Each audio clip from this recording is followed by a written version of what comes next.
President Turner thanks members of the Board of Trustees, Provost Ludden, faculty, staff, distinguished guests, parents, and most importantly, the class of 2015. I thank you for your warm welcome, and I appreciate the invitation to be with you. You know, when I mentioned this speech to some of my pals, they were surprised I was going to give it. See, I haven't given a commencement speech since leaving office. You know, my decision is quite practical. So I got a phone call from my landlord, Gerald Turner. Rather than raising the rent or threatening to hold our security deposit, I was relieved to hear President Turner ask if I believed in free speech.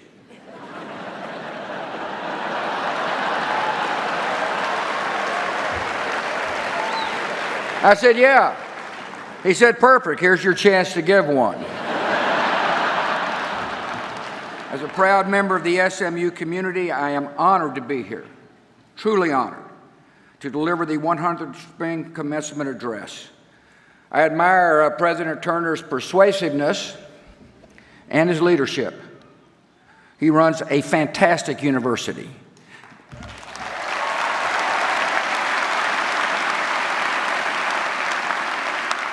It is dynamic, diverse, and destined for continued excellence. He's assembled a strong administrative team. He is supported by an engaged alumni, and he has an outstanding board of trustees. I'm fortunate to know many of the trustees. You know, for example, I'm good friends with the chairman, Mike Boone. There's one trustee I know really well. She's a proud graduate of the class of 1968 and went on to become our nation's greatest First Lady.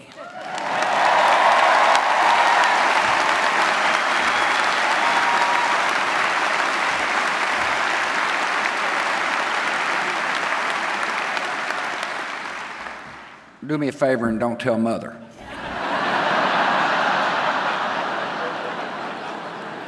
I know how much the trustees love and care for this great university. I see it firsthand when I attend the Bring Your Spouse night dinners.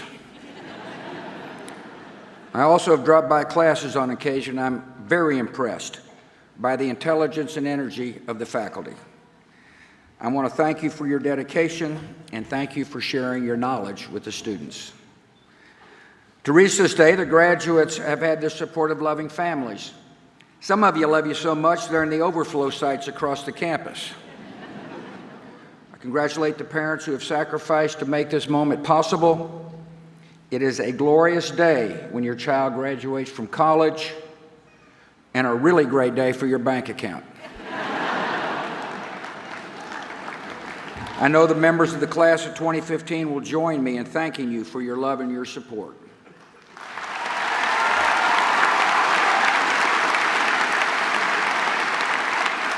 Most of all, I congratulate the members of the class of 2015.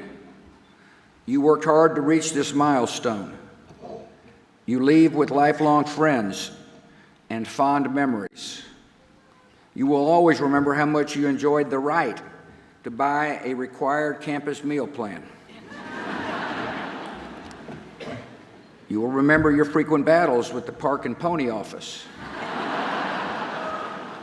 You may or may not remember those productive nights at the Barley House.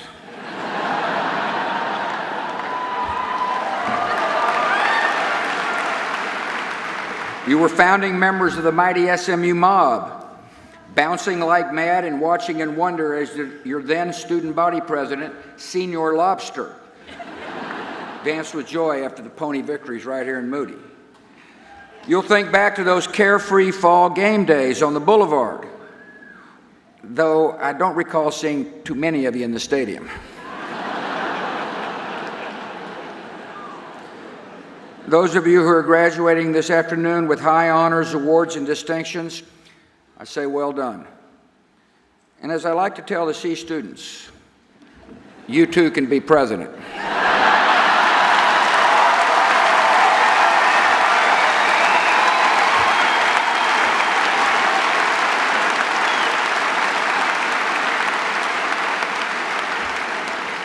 After 4 years of sitting through lectures, I have a feeling you're not in the mood for another one. What I've learned about graduation speeches is that they're too long and rarely remembered. So I'm going to keep this short. I can't attest to how memorable it'll be.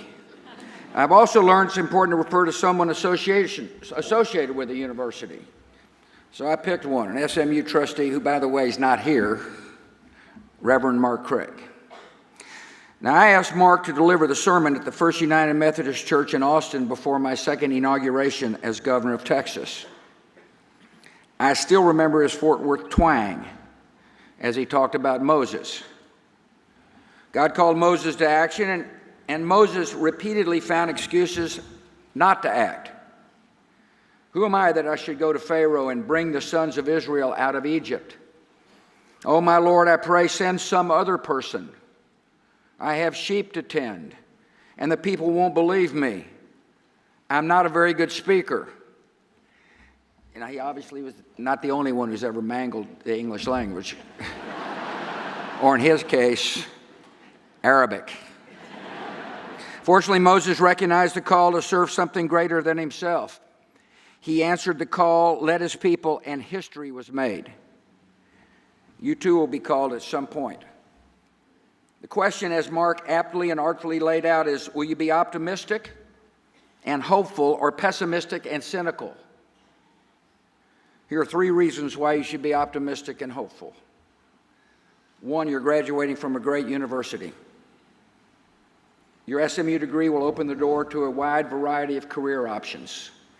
Millions will never have had this opportunity. SMU has laid a foundation so you can reason and continue to learn throughout your life. It has given you the tools to be productive citizens. One of the great strengths of America is our active public square. Issues are influenced by the will of the people. That is why an educated citizenry is so important to the success of our country. As SMU graduates, you are well equipped to participate in these vital debates. My hope is that you speak out on the issues that matter to you. Participate in your nation's civic life as citizens, not spectators. You'll come to learn that who you are is more important than what you have, and that you have responsibilities to your fellow citizens, your country, and your family. By taking part in American democracy, you will make our country stronger. Secondly, you're blessed to live in the greatest nation ever.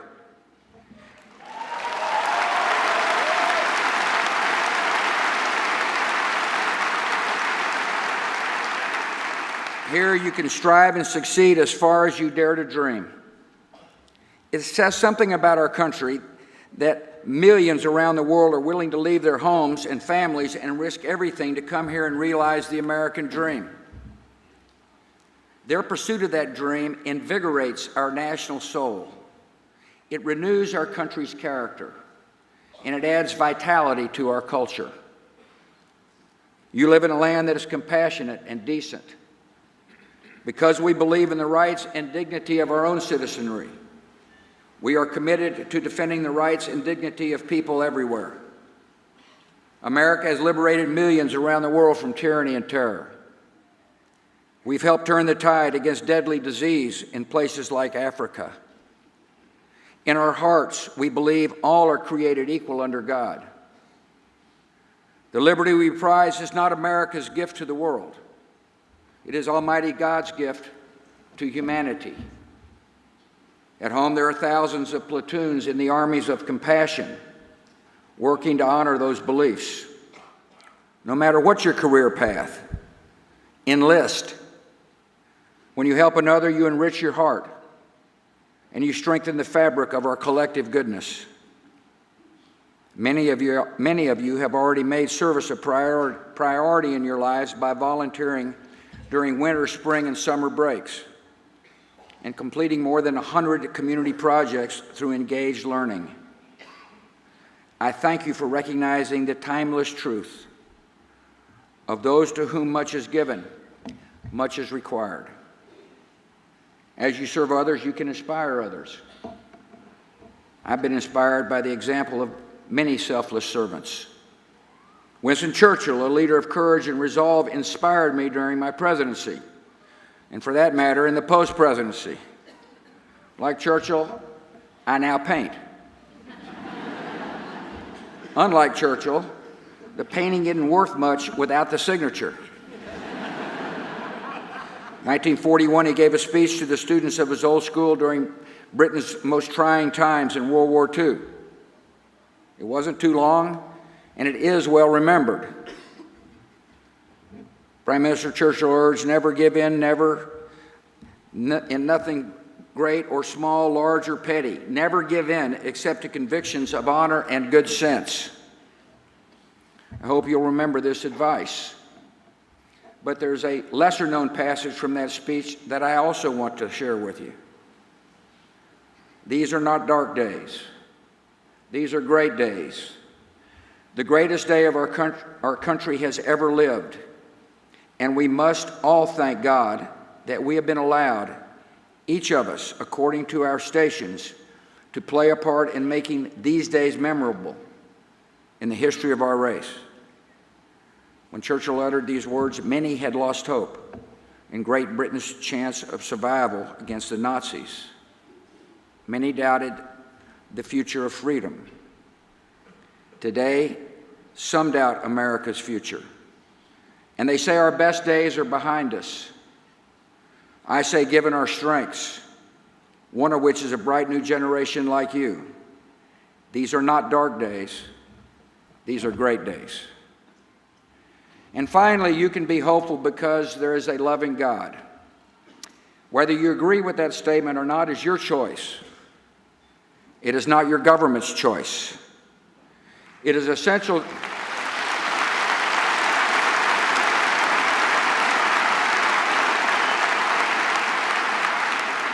It is essential to this nation's future that we remember that the freedom to worship who we want and how we want, or not worship at all, is a core belief of our founding. I've made my choice. I believe that the Almighty's grace and unconditional love will sustain you. I believe it will bring you joy amidst the trials of life. It will enable you to better see the beauty around you. It will provide a solid foundation amidst a rapidly changing, somewhat impersonal, technologically driven world. It will show you how to love your neighbor, forgive more easily, and approach success with humility and failure without fear. It will inspire you to honor your parents and eventually be a better spouse and parent yourself. It will help you fully grasp the value of life. All life. It will remind you that money, power, and fame are false idols. And I hope and believe that God's love will inspire you to serve others. I want to thank you for letting me share this special day with you. I wish you all the very best. Stay in touch with your friends. Love your family. Treat this day as a step toward a lifetime of learning. And go forth with confidence. May God bless you.